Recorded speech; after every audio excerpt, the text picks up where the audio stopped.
Now, from the University of Okoboji, it's Okoboji Broadcast with Jeff Thee. Welcome to Okoboji Broadcast. I'm back at home here at the Dickinson County Museum. I've got Mary Dreyer here with me, the director of said museum. It's so good to see you, Jeff. It's so good to see you. And we both look like we've been in the Okoboji sun a little bit this summer, Mary. Just a few rays. It's what we do in the summer. Yeah. We pick up some rays and we have a good time and we're on the water. And you pretty much summed up my summer right there.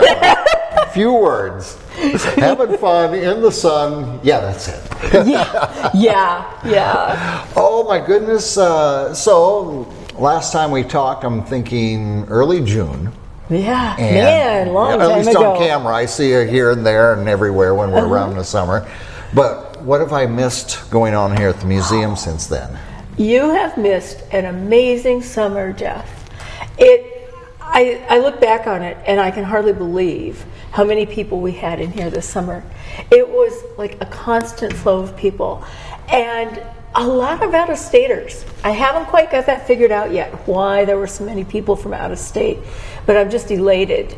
Now, are these people from out of state that have some roots here somehow and they're looking for deeper roots? Some, yes. Okay. Some come and do family research or try to look for family artifacts, and typically we're able to help them, and that always makes for a really good day. Yes. Other ones I ask and they say, well, our friend told us we should come here, or I read about you online, or something like that. Word of mouth. Word of mouth. That's a good thing. It's a really good thing. Yes, for people to come and visit our museum and see where Okoboji, as they find it now, has sprung from. Right. And my favorite way to start a visit with somebody who hasn't been here before is with our photo album, the big one that we've got that is filled with photos of the way things were about 1900. Yes. A lot of these photos were taken by L.F. Williams, who was a master photographer and came up with the idea of taking photos of not just people, not just portraits, but photos of the area, photos of the buildings, photos of the steamboats, photos of the topography, our and railroads, the lakes, and everything like that. Yes, everything. And I just love to start people out on this photo rack and just watch their eyes, kind of just expand, and the big smile on their face happen, because they had no idea that that's how this area started out. I mean, I tell them, there were, steamboats were the only way you could get around. You would have come here by train, gotten off at Arnold's Park or Okoboji, or even here, or the South Shore of Big Spirit Lake. You would have hired a hack. You would have the hack would have taken you to a steamboat landing. You would have put all your stuff on the steamboat. Steamboat would take you to any of the big hotels, or even your own cottage if your dock was long enough. And then I say, and if you were to get mail, the steamboats would bring your mail. Yeah. They'd bring your groceries. If you wanted to go to town, you'd hop on a steamboat.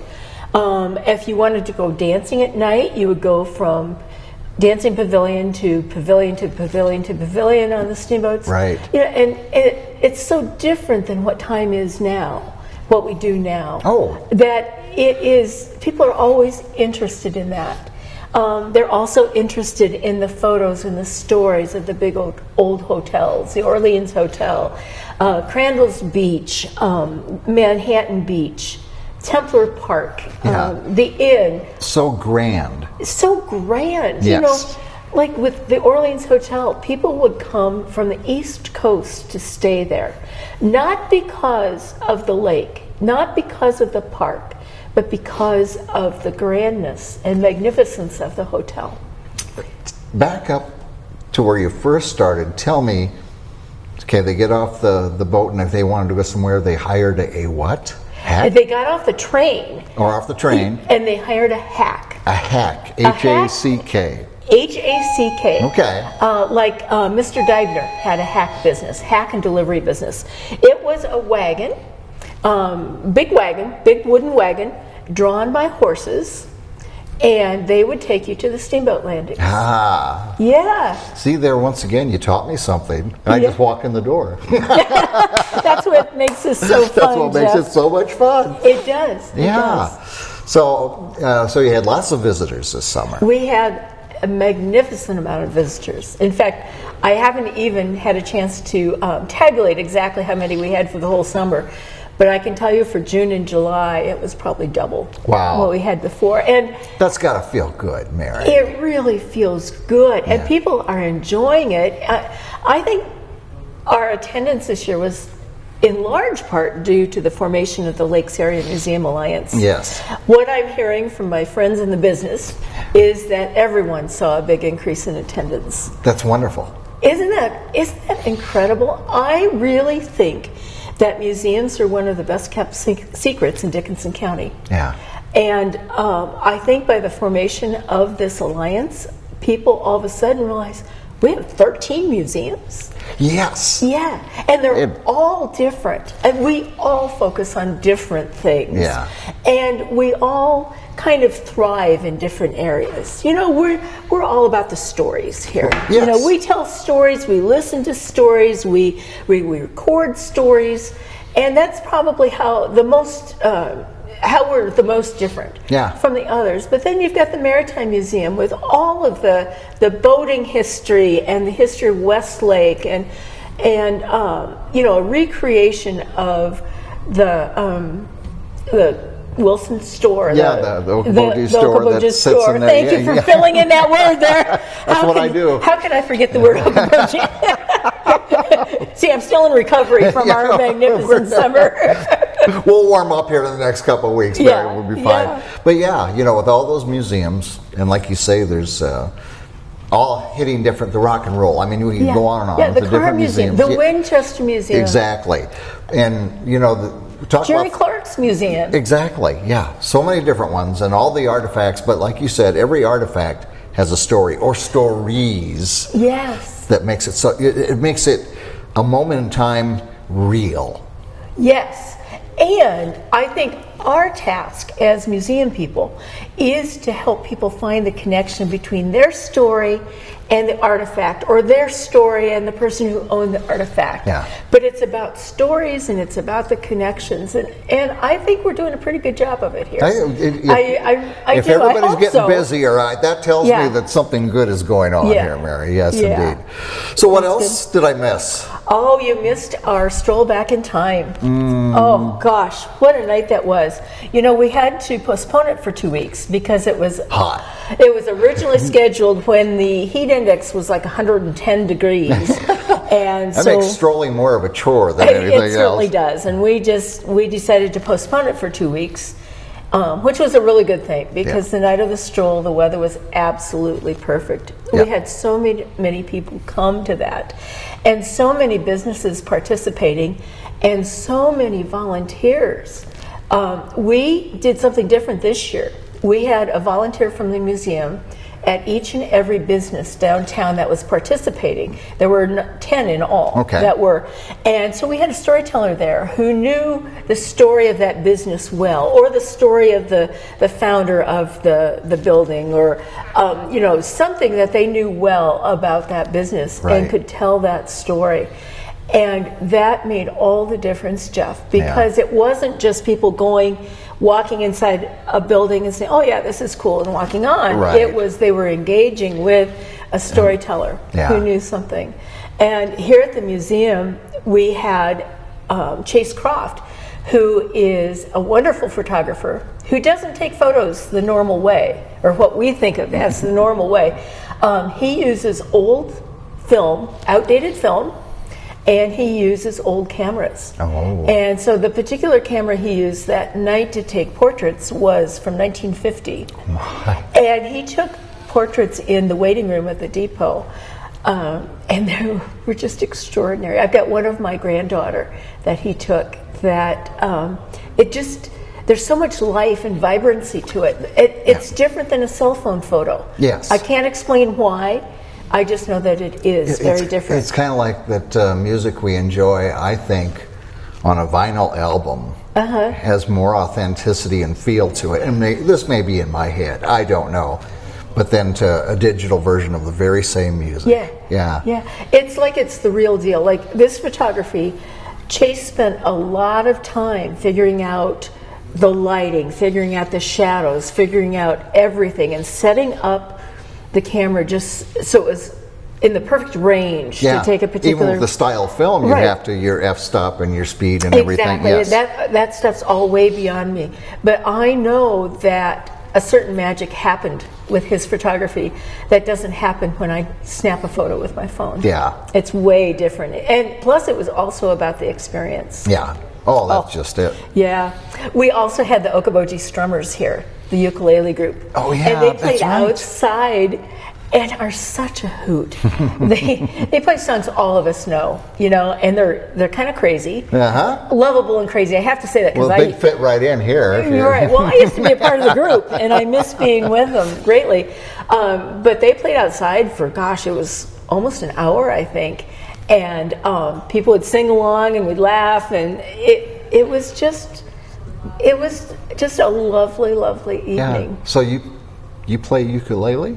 Oh, I did for a while. Did you really? Very. I play a lot of instruments poorly. I smell a 1 hour special coming up here. No, you don't. You're just going to go instrument to instrument. No. Very poorly. But it's all about the memories and the fun, right? Right. Exactly. Right. So it sounds like I missed a lot of people. I missed a lot of happenings and. Yeah. But you know, now that we're entering the fall season, it's a bit of a quieter season. It's a great time to visit any of the 13 museums in the county. At our museum here, it is a great time to do research. You know, we have our Aubrey LaFoy resource room that is jam-packed but highly organized, thanks to Frank Christensen, filled with files and files and files of area history things. We have the actual Dickinson County newspapers going back to the 1870s that people can look at and snap photos of. We have old high school annuals. We have a large collection of the Okoboji Protective Association journals, which have been indexed by Frank, and lots of other resources in there too. Plat books. People love plat books. They love finding where their family farm was. You know, and then I assume after they find where it is, they drive out by it, of course. So, you know, we also have 2 computers that you can use to do research online. Right. Visit the Dickinson County newspapers online.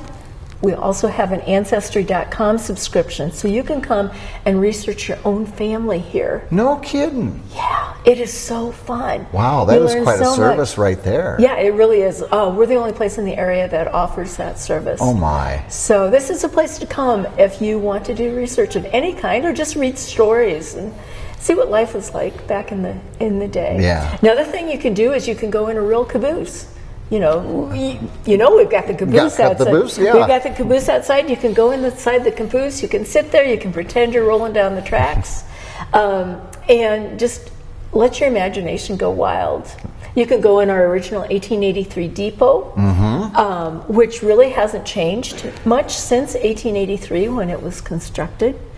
We have a covered wagon out there that we let people climb up in so they can actually imagine what it was like to be in a covered wagon coming here. Yeah. Like their ancestors did. And think about it, Jeff.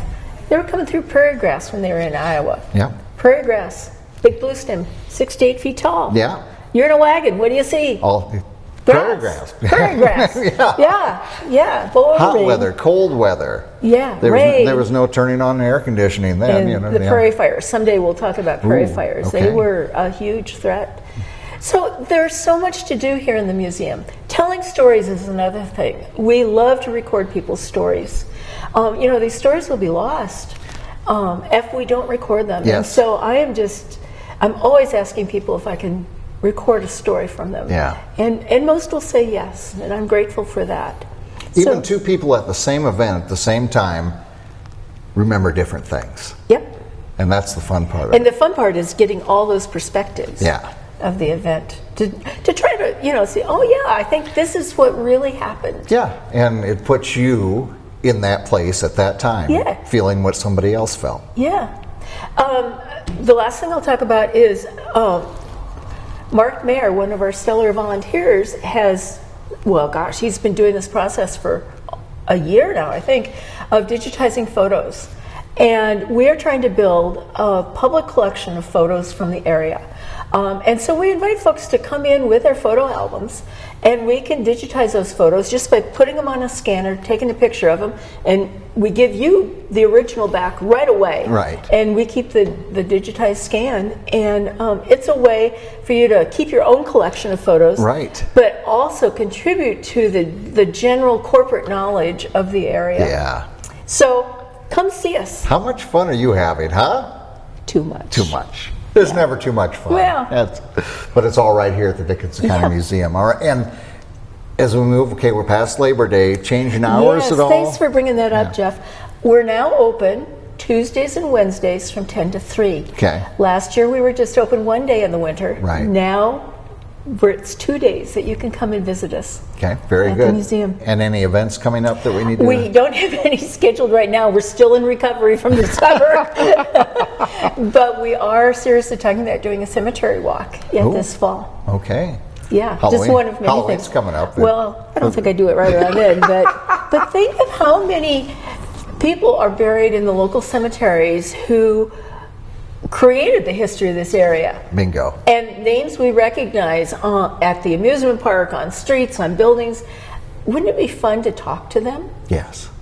Yeah. Yes, it would. Yeah, so stay tuned. Stay tuned. All right, perfect. Mary, thank you for your time once again. Good to be back here. It was so fun, Jeff. And the fun is just getting started again as we move into fall, winter, and next spring. We want to thank Mary for her time. You come visit us right here at the Dickinson County Museum. And we thank you for watching us right here on Okoboji Broadcast. Okoboji Broadcast from the studios at historic Arnold's Park Amusement Park is brought to you in part by the Scott Troutman State Farm Agency in Spirit Lake, Quest Wealth Management, a financial advisory practice of Ameriprise Financial Services, advisor Jan Spielman, AJ Spielman, and Erica Wachholz. The headquarters of the University of Okoboji is at the Three Sons, open Monday through Saturday 10 to 5 and Sunday from 10 to 4. Bank Midwest, dream big, plan wisely, live well. Lakes Regional Healthcare and Avera Partner. Ruthven Locker at the Lake, where carnivores are welcome on Hill Avenue in Spirit Lake. Beck Engineering in Spirit Lake.